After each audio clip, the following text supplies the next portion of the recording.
Hey, Forrest here. Nothing like getting paid. And with ICCU's mobile app, I can deposit checks or accept Zelle payments so the money hits my account fast.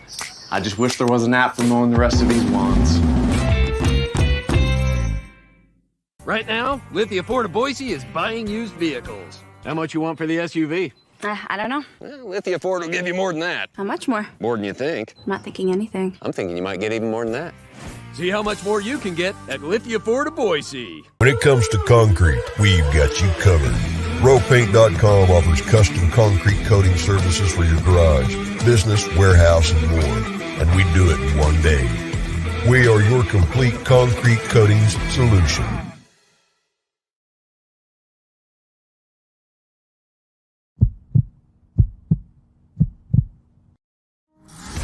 This is Bronco Nation News Live. The best interviews, the most informed opinions, the latest breaking news, all from the top Boise State insiders.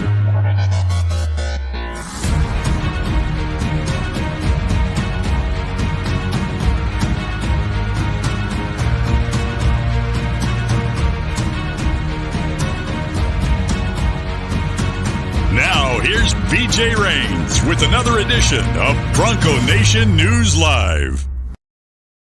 Hey, what's going on, Boise State fans? Welcome to a special game day edition of Bronco Nation News Live here at BroncoNationNews.com. Jay Tust going to join us in just a couple of seconds as we get you set for tonight's game here in El Paso, UTEP and Boise State. We are broadcasting from the mobile Cutwater Canned Cocktail Studios. Pick up a Cutwater Canned Cocktail for the game tonight. Pre-mix, ready to go for you at your local grocery store or gas station. Appreciate it. As always, RowPaint.com, our title sponsors. I kicked the table there. Power and People, Pride in Painting, the official paint and coatings company of Boise State Athletics. They got that 10% deal going right now. If you're interested, 10%. You can get their interior painting right there at 10%. So get your scores in, your predictions. Let us know where you're going to be watching the game from tonight, your thoughts on the offense, your thoughts on everything. We're going to have a lot of fun here over the next 30 minutes or so. Jay Tust, sports director over at KTVB, as promised, has joined us. And Jay, this is becoming a regular thing here on game day, I guess, to catch up with you. And we're going to be doing it again next Friday as well. But appreciate your time. Did you make the bed this morning? No. That's all right. We'll let it slide. I don't think mine's made biography here, so nobody can see that. But Yeah. Appreciate it, man. And I know busy day, game day for all of us, but appreciate you jumping on a Friday. And man, El Paso, Texas. What are your thoughts here, man? It's a lot like Albuquerque, but I think I like it more than Albuquerque. It's not a bad little town. All I got to do so far was walk across the street to the Circle K to get my Rockstar this morning. I didn't get in last night till after it was dark, so I haven't seen much. I know some guys went to the baseball game last night, didn't get a chance to do that. But yeah, from what I can see, it is very similar to Albuquerque. It's got the mountains, Mexican barbecue. It's going to be a good day. Whataburger is right across the street from me, so I might be lame and go to Whataburger instead of doing the touristy, local barbecue Mexican place. We'll have to see. I've never had Whataburger, so I feel like I almost have to have it while we're in Texas. That's why you're in much better shape than I am. I'll just say that. Oh, well, I don't know about that, but I've never had it, and considering the fact that Boise State hasn't played in Texas in 17 or 18 years, I better take advantage of the opportunity just in case it's another 17 or 18 years. Although, yeah, I had the game. doubt that's the case. We had the game that got canceled, obviously, in 2018, but the last regular season game, 2004, was here in El Paso.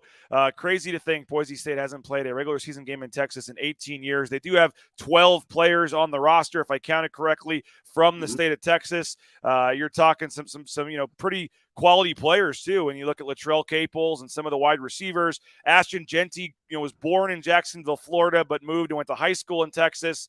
There's a pretty good amount of players, and I forgot the list in front of me, but there's some prominent players from Texas. And so, Markel Reed's injured, obviously, but he's from Texas. But there are, it's a cool, I know, and it is, I looked it up. It's about a 10.5-hour drive from Dallas. So it's not exactly, Texas isn't exactly like, we're in Illinois or we're in, some state where you can just jet over and go. I mean, I'm flying to Houston to get home tomorrow, to go back to St. Louis tomorrow, and it's like an over 2-hour flight to go from one side of Texas to the other. So it's not exactly close, but it is Texas. It's pretty cool, and I'm sure for these guys, just being back in your home state, regardless of where it is in your home state, it's got to feel like home. It's going to be pretty cool for those 12 guys.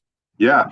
To go off your little geography lesson there, BJ, I played my sophomore year of college ball down in West Texas, and it took me and my dad 2 days to drive here. I met our third baseman when I arrived, and he said he's from Houston. I go, oh, how long did it take you to get here? And he said 2 days. And I was like, wait, what? How's that possible? It is a big, big state. And as you said, like we're still pretty far away from where a lot of these Boise State football players played their high school ball. And so I think like it'd probably take you like, I don't know, maybe 18 hours ish probably to drive here from Boise. And you said it's 10 from like the Dallas area. So 10 and a half, and that's without a stop. Yeah. Yeah. And that's not leaving the state. If you come from Idaho, you'll go through 4 states or whatever it is. So it's a big state, but it's also a big deal for these guys to come home and play their college football or play college football in front of some family members. And it's 12. I think, as you mentioned, Genty transferred, so he still lists his hometown as Jacksonville, Florida, but he played his high school ball here. So I'm calling him the Lone Star State Baker's dozen, I guess, if you will. There you go. I can see that. I can see that. Yeah. I finally got my planning in a more proper thing. Let me get this off of here. The 12 players, for those that are curious, it's Ashton Genty. Again, this is that went to high school here. Steph Cobbs, Latrell Caples, Markel Reed, Shea Whiting, Zion Washington, Gabe Hunter, Joseph Amos, Will Farah, Eric McAllister, and some guy named Talon Green. All are from the state of Texas. Yeah, you can see like right there, though. I mean, Steph Cobbs, Latrell Caples, Eric McAllister. I mean, that's like, I don't know what, 30% of the receiving room that they've came down to the Lone Star. And throw in Talon Green and Ashton Genty. I mean, a big party. And Will Farah maybe starting tonight. I mean, who knows? Yeah. You got a lot of Texas flavor on the offensive side of the ball. It is pretty cool. And like I said, it's not like going into Dallas and playing SMU or somebody. It's it is what it is because of how far away it is. But it's still Texas.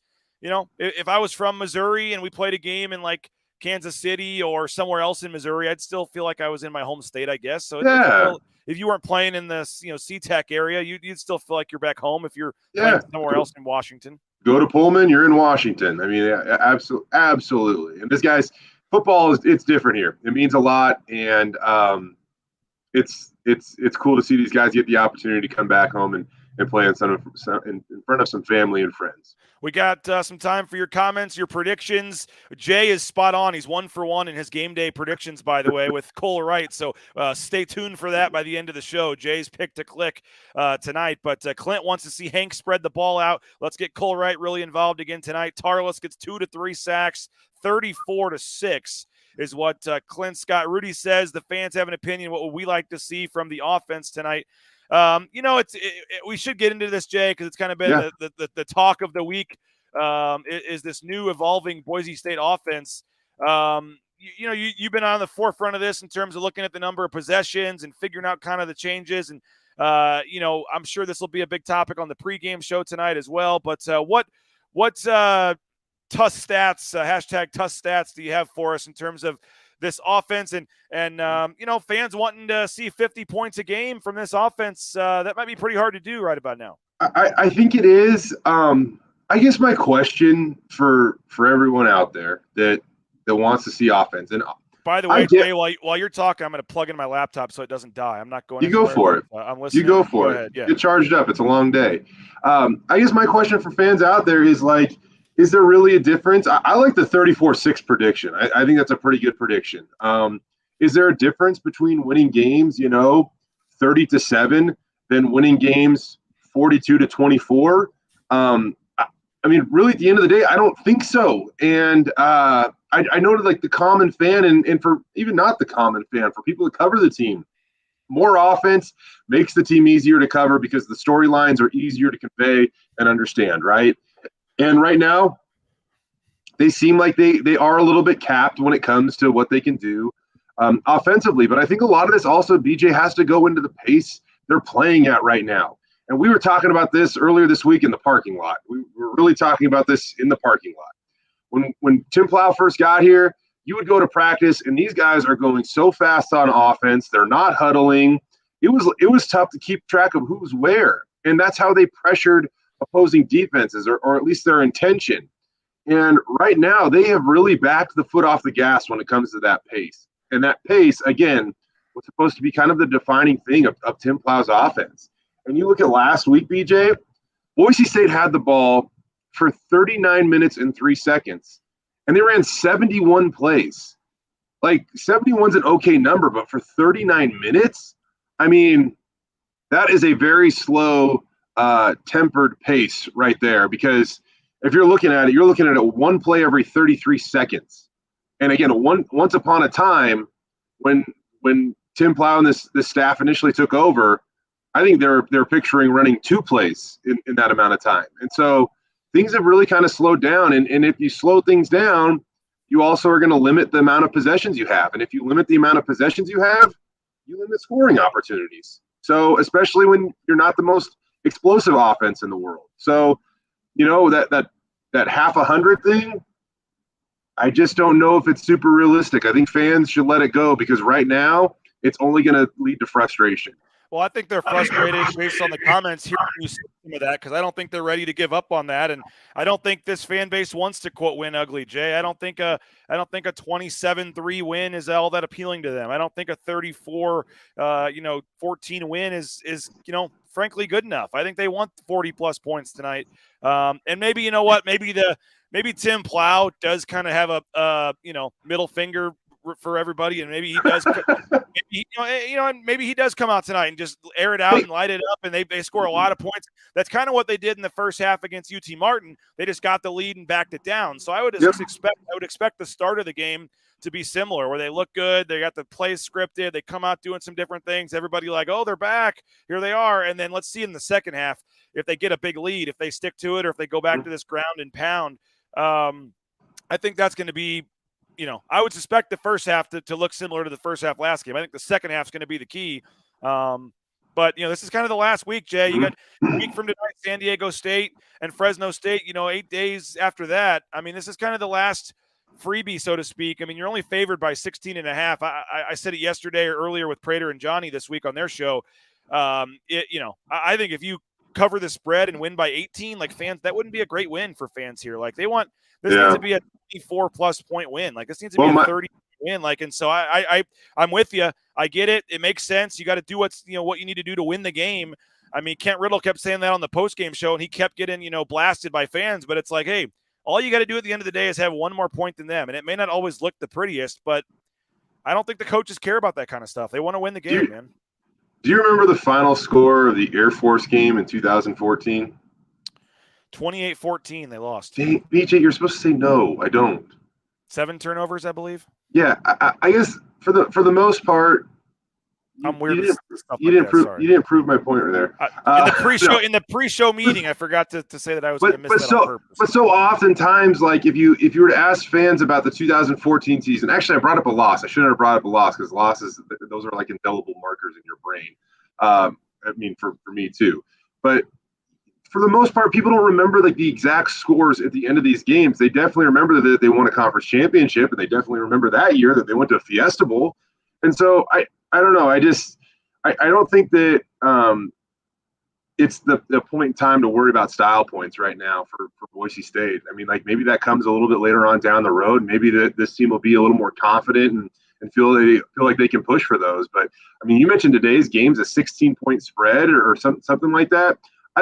My concern there with fans, like if they cover and it's not by much, I don't see them eclipsing 30, because I don't think, well, if they don't cover, I should say, I don't think UTEP's going to score a lot in this game. I just don't. They've only averaged 14 points per game this season. That's 123rd in the country, and they're taking on one of the best defenses in the country. Boise State giving up under 250 yards per game so far this season, and I think that ranks 12th in the FBS. So I just don't see UTEP doing a ton on offense to have success.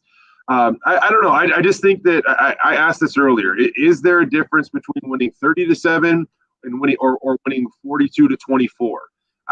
Maybe it's more entertaining, but at the end of the day, like, you're still picking up a 3-touchdown victory, and I think that needs to be probably the goal or the expectation. I mean, really, BJ, I think it goes back to this. For so long, Boise State had an offensive-minded head coach, and I'm not saying that Andy Avalos doesn't care about offense. I'm just saying that he has a defensive background. So naturally, if you're splitting hairs, like, maybe he leans a little more to the defensive side right now, and he believes he's got a good defense. So why put them in more difficult situations or unpredictable situations that they can't really control, like Oregon State, when they turn the ball over a lot?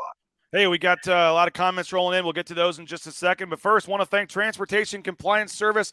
Check them out, transcomservice.com. If you're looking for a career change, a fresh start, how about becoming a truck driver? The trucking industry is booming right now. Whether you see that big rig on the screen or it's your Amazon truck in your neighborhood, TCS can help you every step of the way to get out there towing that first load in no time. Check them out, transcomservice.com. The Blue and Orange Store as well. Check them out online, theblueandorangestore.com. You get free shipping on any order over $40. That's right, free shipping, any order over $40 at theblueandorangestore.com. They've also got all the NIL shirts, Bachmeyer, Halani, Skinner, Matlock in person already at the location at the Boise Town Square Mall. So check them out. Perfect time for your game day gear today at theblueandorangestore.com. Ridley's Family Markets as well, shopridleys.com. They got the at-home shopping, the Skip app, the home delivery, all that great stuff. So next time you're heading to McCall or anywhere across the state of Idaho, 13 locations, make sure you check out Ridley's Family Markets. The comments are rolling in here, and as you can expect, we spent all this time, Jay, giving our hard-hitting analysis, breaking down the game as legit as we can, and the most comments are about Whataburger. Whataburger's a bomb. Hey. We've got James saying Whataburger isn't bad. It's not great, but it's not bad. A lot of comments here on Whataburger. I gotta say, shout out to Sven. He's watching right now. He used to work at the College of Idaho. Now he's in the athletics department at UTEP, and so he says that we need to have Whataburger before we get out of town. Well, we did have Jordan saying that we should next road trip. We should get up earlier, grab some food to eat on the show, like RG3 did with the BYU Cougar Tails during the Baylor game. So maybe if Sven or somebody at UTEP they could have brought us some food, and we would have had it on the show here. Hey, is it L&J's Cafe? We went there last night. Mexican food. It was outstanding. I think they have the best tortilla chips I've ever had in my life. And that's saying something. I like chips. Their tortilla chips were unbelievably good. We'll have to, I got, lunch. I got one meal basically is all I got. I got to make it count because by the time we get to the stadium at 3 o'clock or whatever, it's going to be. Yeah. If JL Skinner played at UTEP, that'd be, there's some marketing opportunities. NIL, JNL Cafe. That's a pretty good idea. Which I don't know if you want to get into that other NIL thing maybe before we get out of here. But Perry meeting up with some friends at Sky High Brewery this afternoon, hoping to make it home for game time. Yeah, Perry, we hope you make it there. Shane says Texas is so large, faster to get to L.A. than it is to Houston. Not sure where he's talking about from. Maybe from Boise. I'm not sure. The defense dominates. 30 points is all right with Nick Wade. He's happy with that. Rudy needs a solid win. Don't need to see razzle-dazzle. 28-7. Derek says 30-plus points is solid no matter the opponent. Number 8, Kentucky only put up 31 on Youngstown State. Nobody cared. Let's see. Drew I'm not saying – There's a storm coming, BJ, and it's called San Diego State, Fresno State, and BYU. Bronco Nation is worried. And don't forget about Air Force in there, too. Yeah, I don't know, man. Like, I've covered this team for 12 years. You're up over a decade now? Yeah, this is number 10. Okay, so I think that I've definitely started to grasp expectations of this fan base. But at the same time, I can't lose sight of, like, my alma mater and how they view winning any game. And I think that Are you guys 3-0, by the way? We are. No big deal. I'm trying to help everyone out there, right? Like, don't try to okay. Andy Avalos was talking about the defensive fronts they've been facing so far this season, earlier this week. And he said all 3 of them have been completely different, right? And so it is really hard to take one performance and say, because we did this against New Mexico, this is how it's going to compute against Fresno State. They're two totally different teams, right? And so for the fans out there that say, like, how is that going to work against Fresno State or BYU, two offenses that are more up-tempo, just wait and see. Because I mean, and honestly, I don't know, and we can try to project and predict and all that stuff, but I think you're going to save yourself a headache if you don't try to do that. The offense was hyped at the beginning of the year. That's why it was hard to temper the expectations. I get it. Now we know where we are, Perry says. And it's part of it, too. I mean, this is why at times we say we want to go to practice or we want an open scrimmage. Like, there definitely was a good amount of media availability this year when it came to watching practice, but the times that were available to us they were always doing essentially the exact same thing, and very little of it was team, and like none of it was 11-on-11 live, right?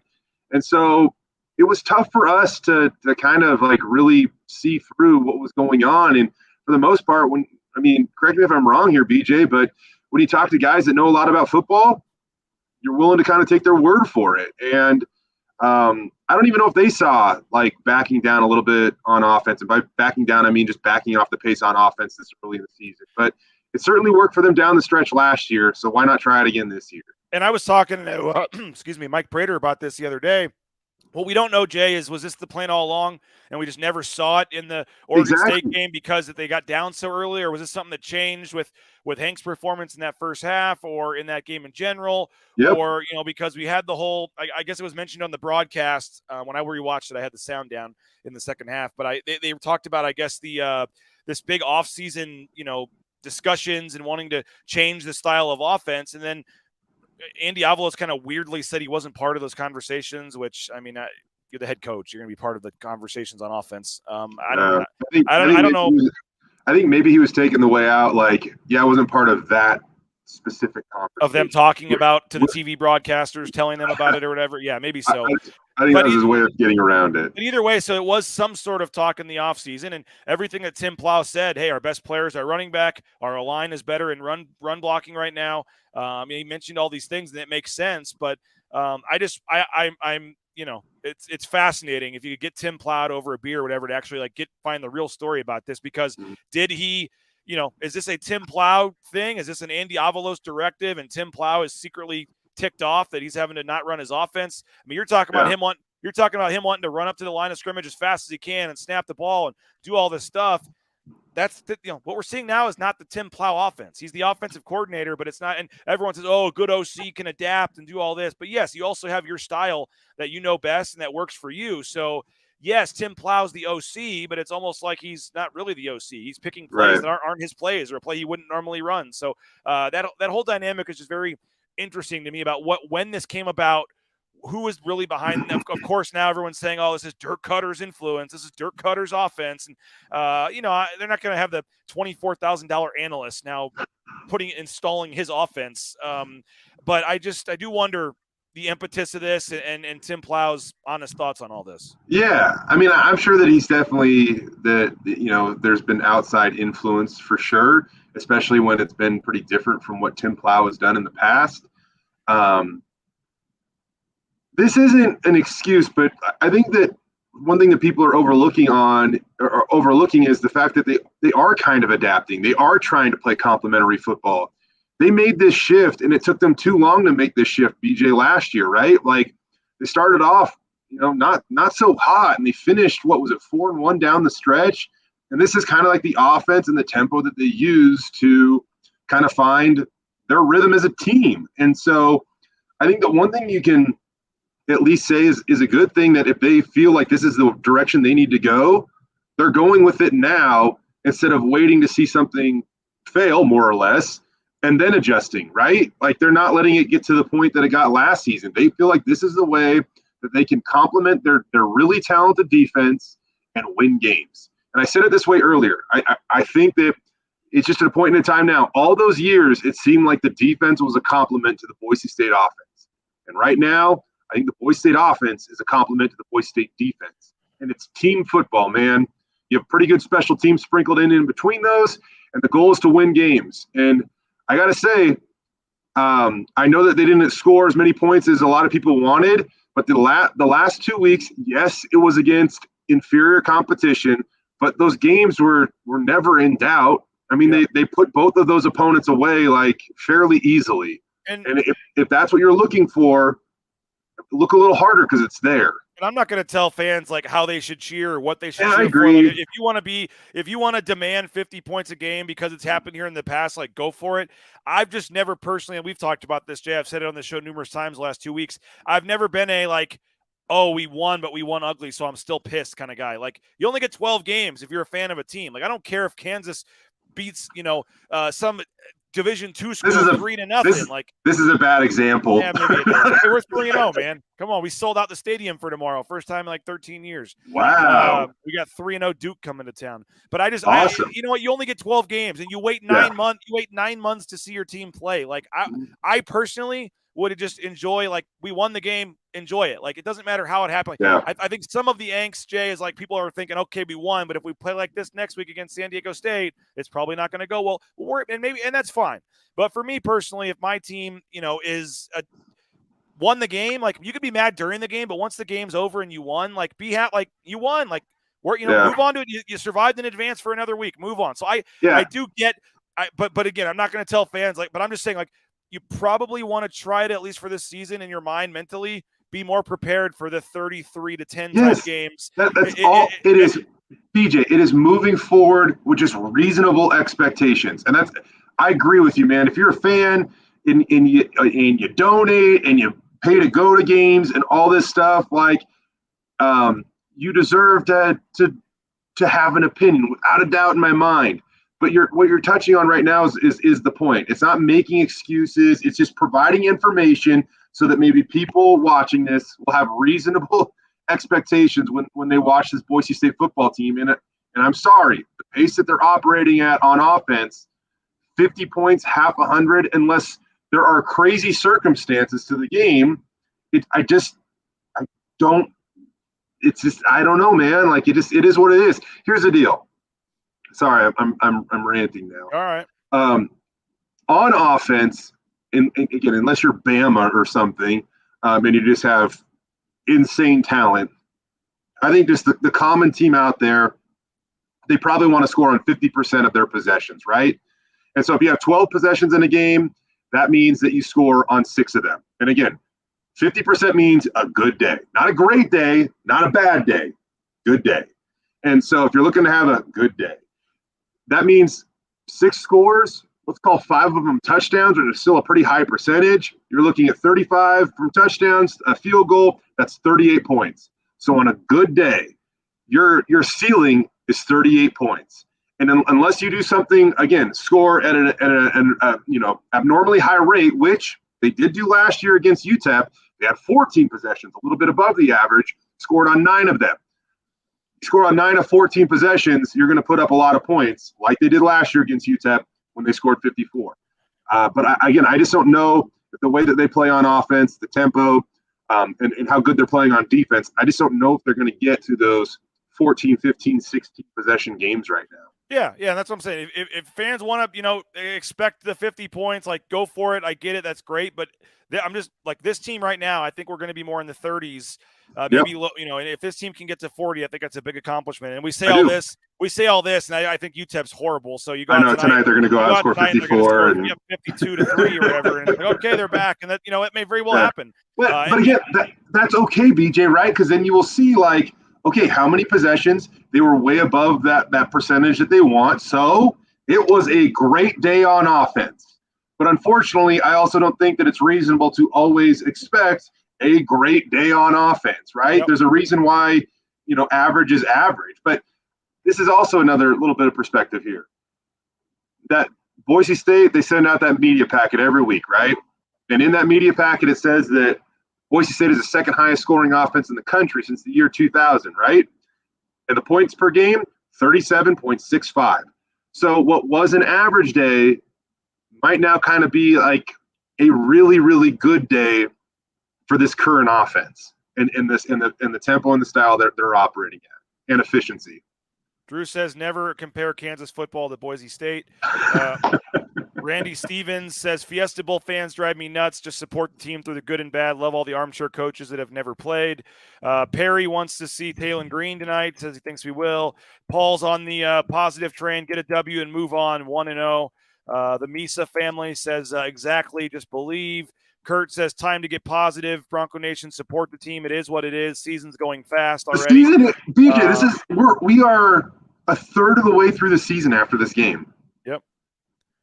Season goes so fast. All over there in Amsterdam, or I forget which country he's watched, somewhere in South Africa, right? South Africa. 3 a.m. is game time for him, so he's hoping to get to 35. Mark Moss says we're missing the point. It's not about style points as much as it is what can we see with our own eyes that the offense is quite poor, and if we don't improve, we're nervous about games against Air. Well, I did say the second part. I said that's part of the reason what people want to see more is because if you don't see more in these games, it's not going to give you confidence they can be better in the past. But are we missing the point, Jay?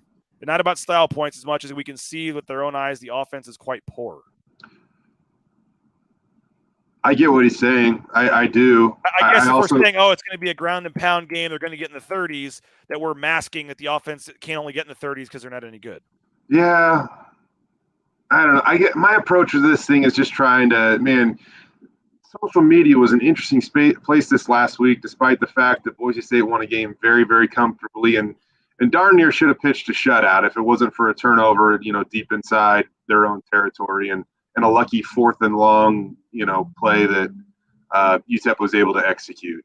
Do I think this offense is elite? I don't, if that's what you want to hear, but it's just about moving forward and just trying to gauge expectations and if they had an offense that could score 55 points a game, they would not be grounding and pounding. So yes, I think it's kind of self-explanatory. They are going to the ground and pound clock possession game because they have an elite defense and they know they don't need to score 50 points to win, and they probably can't right now based on what we've seen. So that's pretty much the way to phrase it. And that's here's the deal. That's okay because it's still going to give them a shot to win football games. If Boise State scores 28, 30 points in a football game right now, I'm pretty darn confident they're going to win said football game. Yep. And because of their defense, I don't think that they're going to give up that much many times this year. I could be wrong, but I don't think so. And if that's the case, I don't know how many times we would have said that, the end of the Harsin era or whatever, where if you score 28 points, do you feel good about winning a football game? Feel okay, but not as confident as I do right now. Dylan Farah says the offense does not execute consistently, has nothing to do with points. And that's what Jordan says more parity now with COVID, with the transfer portal and all that stuff. Tanner says, I don't think it's about how Boise State wins by one game. It's more about how they look projecting against better teams moving forward. I'm just saying, save yourself the headache and just enjoy the game in front of you. Yep. Mark says average is average. Tim Plow's offense is the worst average BSU offense since 1998. That's where the angst comes from. I get it. It's that's not wrong. That's not wrong.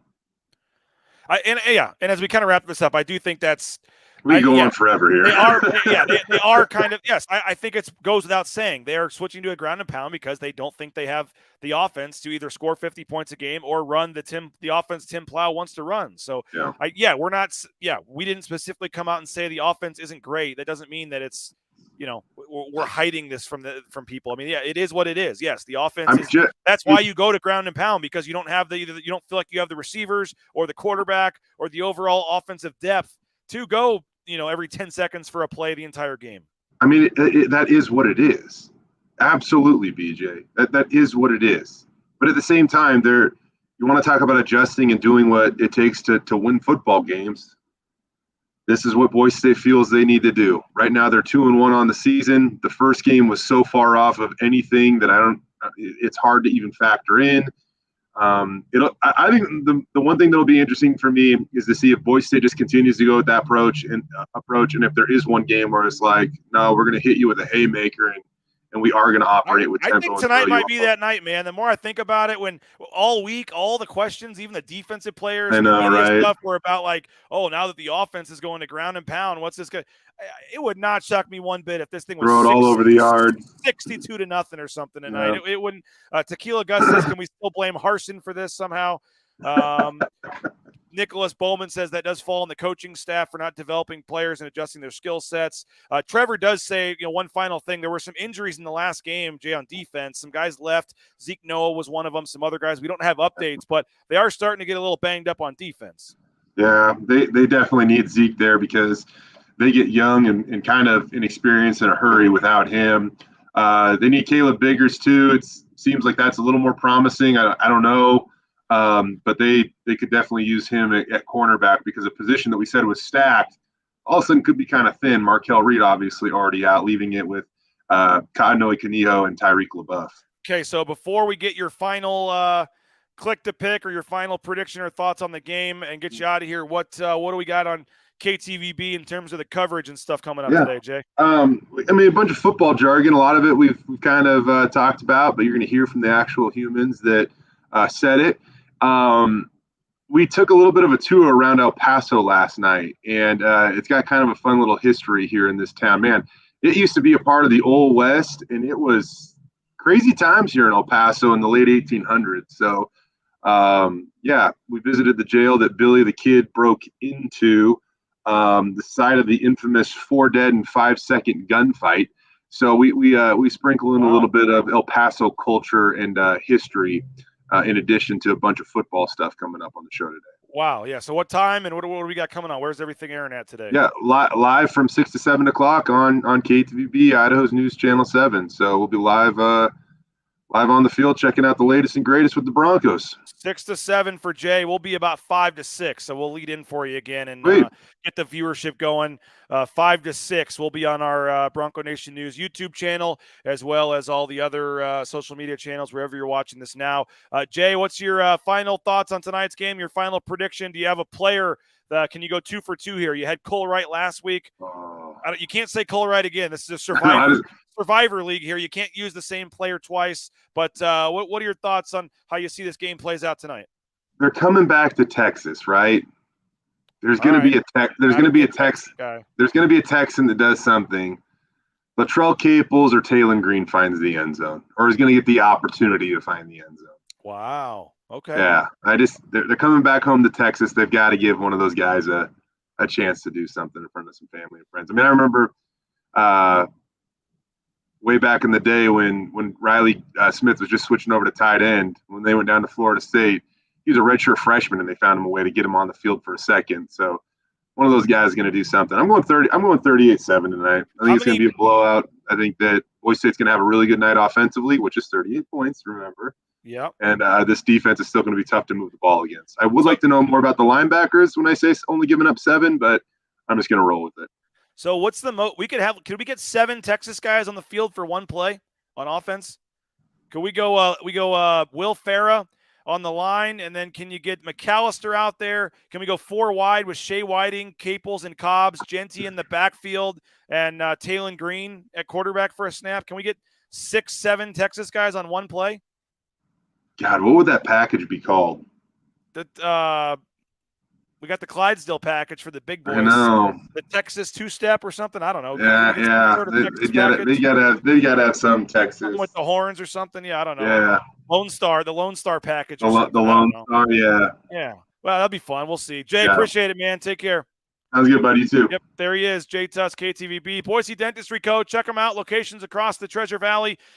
208-906-1255 if you're looking for a new dentist. Dr. Chris Miner and his staff do a tremendous job. Full family dentistry, whether it's your kids, your parents, your aunt, your uncle, anybody in your family, full family dentistry. Check them out, BoiseDentistryCo.com. United Commercial Insurance, they can write business policy insurance in 44 states around the country. So if you're looking to get new business insurance, try to get a lower rate for your business insurance, quick call can save you hundreds of dollars. Check them out, UnitedCommercialInsurance.com. Give them a call, 229-8222. Ask for Brandon, United Commercial Insurance. They make a business insurance easy. Matt Bauscher, Bauscher Real Estate. You looking to buy or sell a home? Look no further. The number one ranked realtor in the Treasure Valley is Matt Bauscher, 243-8222. Check them out online, BauscherRealEstate.com. And looking forward to the Matt Bauscher Show returning here later in the year. Play Timberstone.com. Timberstone Golf Course out in Caldwell. Perfect weather, starting to cool down a little bit. Get out and play some golf. Timberstone Golf Course. Play Timberstone.com. I saw some of the basketball players were out there on an NIL deal getting some lessons from Tad Holloway the other day. So check them out. Play Timberstone.com. Timberstone Golf Course. You won't be disappointed. And if you're looking for pizza tonight, how about Westside Pizza? BNN 25 is the promo code. You get 25% off your entire online order at Westside Pizza. BNN 25 is the promo code. And again, you get 25% off your entire order at Westside Pizza. Check them out, westsidepizza.com. We are broadcasting, as I said, from the Cutwater Canned Cocktail Studios.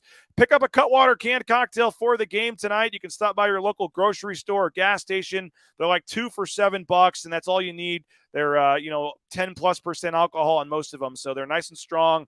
Great drinks for the drink, pre-made, great mixed drink cocktails. You can drink it right out of the can, or if you prefer, put it on a glass in a glass of ice.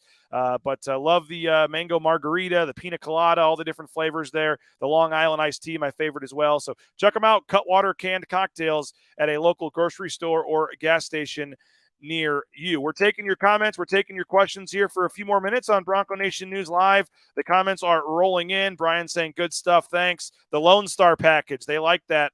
We got a lot of fans liking the Lone Star package. Can we call the package our starting offense? There you go, Drew. 38-13 is the pick for Drew as well.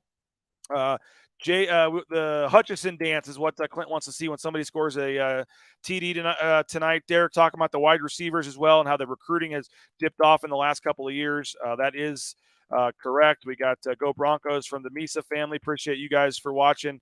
Yeah, I'll be curious to see how many parents make the trip out here. We'll probably have the Texas parents, even though it's a 10, 11-hour drive. Maybe they fly over from Dallas. We'll see. But I think that you probably get most of the Texas players' parents.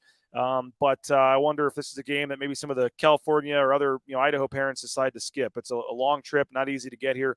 But we'll see. Looking forward to, as I said, checking out El Paso a little bit today. We're going to have coverage throughout the day. We've got some stuff online already, BroncoNationNews.com. Make sure to check that out. Hopefully you'll consider a subscription. We'll throw in that round of golf at Timberstone, that $25 gift card to the Blue and Orange store if you sign up for that 1-year subscription as we get closer to 600 paying subscribers. Would love to have you guys get on board, and we're excited. So we're here in El Paso. I am here. Colin Mitchell is here as well, so we'll have full coverage. I believe the only local outlet that has multiple reporters here covering the game. So excited to have Colin with me, and we'll have a full live pregame show again around 5 o'clock, probably maybe 5:30. So just check. We'll try to get you an exact time once we get to the stadium and get set up and see what the internet situation is and where we're going to be able to broadcast from. So looking forward to that. So yeah, check us out on social media. We'll be YouTube, Facebook, Twitter, live at about 5:30 with the Lithia Florida Boise pregame show. Thanks to Idaho Central Credit Union for sponsoring our road trip coverage and getting us down here. We'll have postgame show as well, live postgame show from the press box about 30 minutes after the game ends. So you can listen to Bob and the radio postgame show, and then right about when they're done, we actually take over their booth. So when they leave, we come in and start our show. I'll be down interviewing Coach Avalos, interviewing some of the players. We'll come back up to the press box, get that sound, that video put into the computer system, ready to go. And then we'll be on the air for probably about an hour at least. As long as we have questions and comments rolling in, we'll keep the show going tonight. So after the game ends, flip over, check us out. Look forward to talking about hopefully a big win for Boise State. This is a very interesting game. We talked, all week. Drew appreciates the coverage. Thank you, Drew. All week we've talked about this new Boise State offense, which I don't think everybody's in love with, but I think it's here to stay. And with that said, I think there is an opportunity in this game tonight to score a lot of points. I don't think UTEP's all that good. They had 7 turnovers on offense in their last game, which, by the way, was a loss to New Mexico, who we just saw, what Boise State did in New Mexico 2 weeks ago. So, again, I'm not telling anybody how to invest their money. I'm not a financial guy, whatever, but 16.5 points sure seems like a low number for me. If you're looking at Boise State tonight, playing against a UTEP team that I don't think is very good. So there's some intrigue tonight, though. Can this be the game that gets Hank Bachmeier going? Does the running game keep going? As I said, do they decide to open it up and spread the ball around and score all these points? And we're talking about, so much for the ground and pound. I mean, I would tend to think that may be what happens tonight, to be honest with you. Kind of talked myself into that at this point. But you got two big games coming up, San Diego State next week, as well as Fresno State next week, or the week after that. So this is kind of your last tune-up game to get ready. And so, there's obviously a lot that you'd like to see. You'd like to see, obviously on the injury front, stay healthy. You like to hope that Zeke Noah and some of these guys that went out injured in the last game come back and are okay to play today. And then I think it's obviously a situation as well where you want to see nobody get hurt during the game. So it'll be fun tonight. Again, pregame coverage about 5:30. We'll be live on the social media channels with the Lithia Florida Boise pregame show. Then after the game, we'll be back with the Lithia Florida Boise postgame show with interviews with Coach Avalos, some of the players. We'll have highlights. We'll have your thoughts, analysis, everything coming up. So a full day of coverage at BroncoNationNews.com. Again, hope you will check us out. If you're watching us, make sure you click that subscribe button on YouTube. We're trying to build the YouTube channel here. All of our live broadcasts go to YouTube. That's the easiest way for you to interact and post comments in the chat there, and also to get notified when we go live. So take 2 seconds real quick. Please hit subscribe on the YouTube channel. If you're not already subscribing, we would appreciate that. Like this video as well. So thanks so much to everybody for checking us out, and those that have subscribed and joined us along the way here on Bronco Nation News. We're having a lot of fun, and we're going to try to keep this thing going here. So we'll talk to you from El Paso, the Sun Bowl Stadium, in a couple hours here as we get you set for the pregame show, the postgame show, all that fun stuff. Have a great day. Check out BroncoNationNews.com if you haven't already, and we'll talk to you in a few hours. Have a good Friday, and we'll see you for the pregame show. Boise State at UTEP. Broncos looking to go 3-1 before getting back into conference play next week. We'll talk to you soon. Bronco Nation News, BroncoNationNews.com.